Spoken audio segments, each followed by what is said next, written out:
माननीय सदस्य श्री धवल पटेल जी। Madam speaker, सबसे पहले तो मैं आपको धन्यवाद देना चाहता हूं कि इतने महत्वपूर्ण ST reservation Goa bill pay मुझे बोलने का आपने मौका दिया। ये बिल मेरे लिए इसलिए भी विशेष है, मैं खुद भी आदिवासी समुदाय से आता हूं और जब से भारत में आज़ादी मिली है तब से हमारे आज़ादी मिलने के बाद आदिवासी समुदाय को हमेशा कांग्रेस ने भटकाने का काम किया है।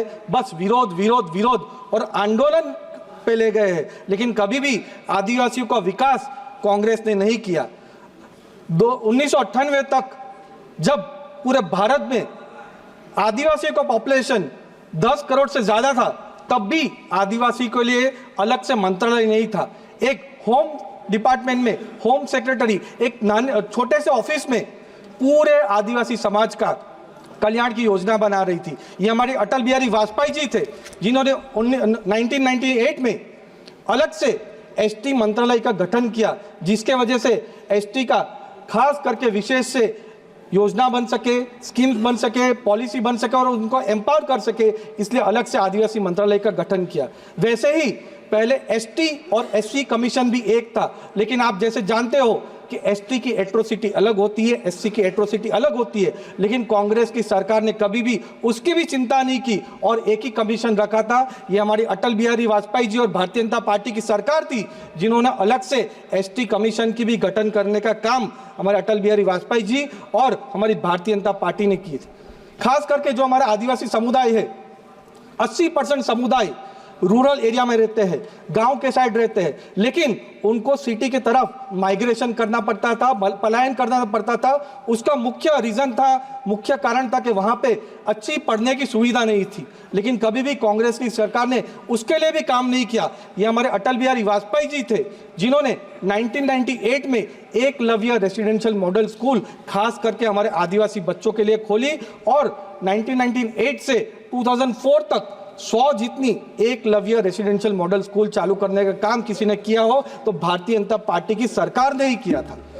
2004 से लेकर 2014 तक जब कांग्रेस का यूपीए रूल था, तब एक भी एकलव्य रेसिडेंशियल मॉडल स्कूल उन्होंने नहीं बनाई। जो आदिवासी समाज के लिए हमेशा काम करते हैं, ऐसा बोलने वाले लोग एक भी school Eklavya residential model school नहीं बनाई। ये हमारे मोदी जी जब 2014 में वापस प्रधानमंत्री बने, तब उन्होंने एकलव्य रेसिडेंशियल मॉडल स्कूल के लिए विशेष फंड दिया, बजट दिया, ध्यान दिया, फोकस दिया।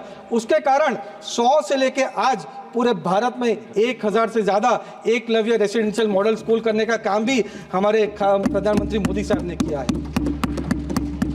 जब हमारा गुजरात राज्य महाराष्ट्र से 1960 में अलग हुआ और उमरगाम से अंबाजी जो हमारी पूरी आदिवासी पट्टी है, उसमें सिर्फ जब कांग्रेस ने 45 इयर्स राज किया तो कुछ चंद सब स्टेशन ही लगाए। उस कारण पूरे उमरगाम से लेकर अंबाजी तक जो हमारे आदिवासी समुदाय है वो अंधकार में रहे, दिया तले रहे, लेकिन कभी भी कांग्रेस ने यहाँ पे इलेक्ट्रिसिटी देने का काम नहीं किया। 2001 में जब नरेंद्र मोदी जी गुजरात के मुख्यमंत्री बने और उन्होंने ज्योतिग्राम योजना मेरे ही वलसा डांग लोकसभा में डांग से चालू किया और आज 24 घंटे और 365 दिन बिजली देने का काम हमारी भारतीय जनता पार्टी की सरकार कर रही है। और उमरगाम से अंबाजी तक जो हमारा पूरा आदिवासी पट्टा है, वहां पे 1000 से ज्यादा सब स्टेशन देने का काम भी हमारे नरेंद्र मोदी जी ने किया है। वैसे ही जो उमरगाम से अंबाजी पट्टी थी, वहां पे कोई भी मेडिकल स्कूल, मेडिकल कॉलेज ही नहीं थी, ना साइंस के कॉलेज या स्कूल्स थी। इस कारण हमारे आदिवासी समाज के कोई भी बच्चे इंजीनियरिंग स्ट्रीम या मेडिकल स्ट्रीम में नहीं जा पाते थे। ये हमारे अटल बिहारी वाजपेयी जी और हमारे मुख्यमंत्री जब नरेंद्र मोदी जी थे, तब उन्होंने ये मेडिकल स्कूल, साइंस स्कूल खोलने का काम भी उन्होंने किया है। उसके बाद जब प्रधानमंत्री नरेंद्र मोदी जी 2014 में प्रधानमंत्री बने, तब तक 2014 तक सिर्फ 25,000 करोड़ का बजट हमारे आदिवासी समुदाय के लिए था। वो आज बढ़ के 2024 में 1,25,000 करोड़ करने का बजट भी किसी ने किया हो तो हमारे नरेंद्र मोदी जी की सरकार ने ही किया है। सिकल सेल हमारे आदिवासी समाज में बहुत बड़ी समस्या है। सिकल सेल की वजह से कितने लोगों ने जान खोई है। मैंने खुद भी अपने परिवार में मेरे बड़े भाई को सिकल सेल में खोया है, लेकिन कभी भी कांग्रेस की सरकार ने सिकल सेल के लिए काम नहीं किया है। 2023 में जब बजट पेश हुआ तो हमारे सिकल सेल के लिए 15,000 करोड़ बजट देने का काम भी नरेंद्र मोदी जी की सरकार ने किया है। 7 करोड़ लोगों का स्क्रीनिंग चालू किया है और 4 करोड़ लोगों का स्क्रीनिंग भी खत्म हो गया है। वैसे ही स्टैंड अप इंडिया स्कीम के तहत पूरे एसटी, एससी और वुमेन एंटरप्रेन्योर्स को 33,000 करोड़ देने का काम भी किसी ने किया हो तो नरेंद्र मोदी जी ने ही किया है। जैसे हमारे आदिवासी समुदाय में अच्छे एंटरप्रेन्योर्स है जो बड़े छोटे उद्योग खोलने में सक्षम थे, लेकिन उनके लिए भी कांग्रेस ने कोई विशेष फंड नहीं दिया था। इसलिए हमारे नरेंद्र मोदी जी की सरकार ने खास वीसी फंड भी हमारे ट्राइबल समुदाय के लिए काम किया है। जो आदिम जुट है, हमारे आदिवासी समाज में सबसे पिछड़े, बैकवर्ड और विकास से वंचित रहे ऐसा समुदाय आदिम जुट, उसके लिए भी कांग्रेस ने कभी काम नहीं किया। ये हमारे प्रधानमंत्री नरेंद्र मोदी जी है जिन्होंने आदिम जुट के लिए हजारों करोड़ का बजट दिया, उनके लिए अच्छे घर, मकान, शौचालय और साथ में पूरा ब्रिजेस बनाने का काम भी उन्होंने किया है। हमारे हमेशा जब भी हम लोग आज़ादी का इतिहास पढ़ते हैं तो आज़ादी के इतिहास में हमेशा एक ही परिवार का नाम आता है कि उन्होंने आज़ादी के लिए अपना बलिदान दिया, लेकिन आज़ादी के लिए सभी समाज ने बलिदान दिया, तब जाके हमको आज़ादी मिली थी। और उसमें हमारा आदिवासी समाज भी एकदम मुखरे था, चाहे वो भगवान बिरसा मुंडा हो, तात्या मामा भील हो, तलक्कल चंदू हो, तिलका मांझी हो या फिर मानगढ़, जहां एक साथ हजारों आदिवासियों को मारने का काम अंग्रेजों ने किया था, वो कहीं भी इतिहास में दर्ज नहीं था। ये नरेंद्र मोदी जी है जिन्होंने 75 वर्ष जब हमारे भारत के हुए थे तब पूरे साल उनको आज़ादी के अमृत महोत्सव में ऐसे ट्राइबल हीरोज को सेलिब्रेट करने का काम भी उन्होंने किया है। हमारे आदिवासी समाज के सबसे बड़े भगवान, आइकॉन, मसीहा भगवान बिरसा मुंडा, उनको भी कांग्रेस ने कभी याद करने का काम नहीं किया था। ये हमारे मोदी जी है जिन्होंने 2021 में 15 नवंबर जो हमारे भगवान बिरसा मुंडा जी की जन्म जयंती है उसको जनजाति गौरव दिवस, आदिवासी गौरव दिवस डिक्लेयर करने का काम किसी ने किया हो तो नरेंद्र मोदी जी ने किया है। और हमारे भगवान बिरसा मुंडा जी का 2025 में 150वीं जन्म जयंती का वर्ष है, तब पूरे साल आदिवासी गौरव दिवस करके हम लोग डिक्लेयर करने का काम और सेलिब्रेट करने का काम किसी ने किया हो तो हमारे नरेंद्र मोदी जी ने ही किया है। जब भी कांग्रेस सत्ता में आती है तो एक ही परिवार के लोग या एक ही परिवार के अपॉइंटेड लोग मुख्यमंत्री, प्रधानमंत्री या राष्ट्रपति बनते हैं।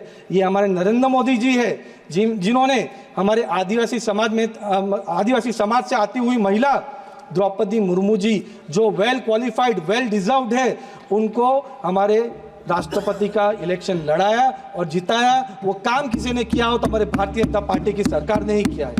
और हमेशा कांग्रेस बात करती है कि भारतीय जनता पार्टी की कभी भी सरकार आई तो आदिवासियों का आरक्षण ले लेंगे, लेकिन हमेशा Bharatiya Janata party ST, SC और ओबीसी को आरक्षण देने का काम करती है। उसको मैं खास एग्जांपल देना चाहूंगा।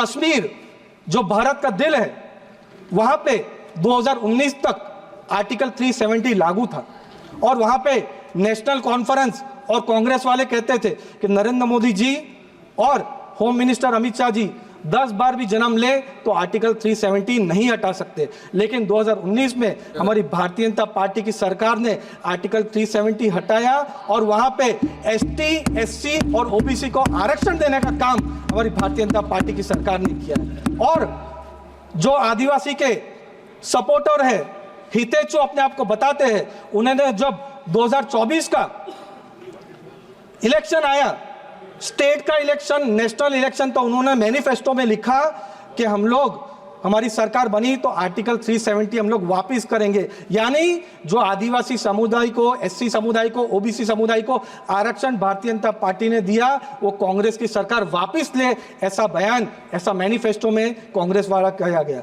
और राहुल गांधी जब अभी अमेरिका के दौरे में थे तब उन्होंने ऑन रिकॉर्ड कहा है कि उनकी सरकार आई तो एसटी, एससी और ओबीसी का आरक्षण ले लेंगे। खास करके गोवा की बात करें तो 1947 में भारत को आज़ादी मिली, लेकिन गोवा को 1961 में आज़ादी मिली। साउथ गोवा है वो पूरा ट्राइबल डोमिनेटेड डिस्ट्रिक्ट है। वहाँ पे 2011 के सेंसस के हिसाब से 10% आदिवासी रहते हैं, यानी टोटल 1,40,000 ट्राइबल्स रहते हैं। लेकिन कभी भी कांग्रेस की सरकार ने आदिवासियों को स्टेटस देने का काम नहीं किया। ये हमारी मनोहर पर्रिकर की सरकार थी जिन्होंने 2003 में कुणबी, गौड़ा और वेलिप को आदिवासी समुदाय का स्टेटस दिया। उसको पार्लियामेंट में भी पारित हुआ। 2012 में मनोहर पर्रिकर जी ने 18 स्कीम्स ट्राइबल्स के लिए लागू की। बीजेपी की जो गवर्नमेंट है गोवा में, उन्होंने 2023 में विधानसभा में ये पारित किया कि एसटी का रिजर्वेशन पार्लियामेंट को देना चाहिए, ऐसा रेजोल्यूशन पास किया। और जब मार्च 2024 में गोवा के सीएम और पूरा भारतीय जनता पार्टी और पूरी टीम, एसटी की टीम मिलकर अमित शाह जी को रिप्रेजेंटेशन दिया कि गोवा में आदिवासियों को आरक्षण मिलना चाहिए, और जब आरक्षण नहीं दिया तब भी अभी हम लोग भारतीय जनता पार्टी की सरकार ने 4 ट्राइबल हमारे विधायक वहां पे है, उसमें से एक विधायक हमारे गोवा विधानसभा का स्पीकर है रमेश तावड़कर जी, जो हेड की पोजीशन है वो भी हमारे आदिवासी समुदाय को देने का काम हमारी भारतीय जनता पार्टी की सरकार ने किया है। और एक अभी मिनिस्टर भी वहां पे है। और मैं वापस नरेंद्र मोदी जी की सरकार को धन्यवाद देना चाहता हूं, पूरी आदिवासी समुदाय की ओर से भी धन्यवाद देना चाहता हूं कि उन्होंने गोवा में इतना इंपॉर्टेंट बिल देने का काम किया है। वहां पे हमारे आदिवासी समाज को इतने साल से जो अन्याय दिया है वो अन्याय आज मिटने वाला है और गोवा में आदिवासियों को आरक्षण मिलने वाला है। इसके लिए आपको सब नरेंद्र मोदी जी को खूब खूब धन्यवाद देना चाहता हूँ। जय आदिवासी, जय जोहर, जय बिरसा मुंडा, जय श्री राम, भारत माता की जय। ડિસિઝન ન્યૂઝના બીજા વિડીયો જોવા માટે ચેનલ સબસ્ક્રાઇબ કરો અને બેલ આઇકન બટન પર જઈ ક્લિક કરો। સ્વતંત્ર અને આઝાદ પત્રકારત્વની મદદ કરવા નીચે આપેલા થેન્ક્સ બટન પર જઈ ક્લિક કરો। મદદની કિંમત નિશ્ચિત કરો અને ડિસિઝન ન્યૂઝની આ સફરમાં અમારા સાથી બનો।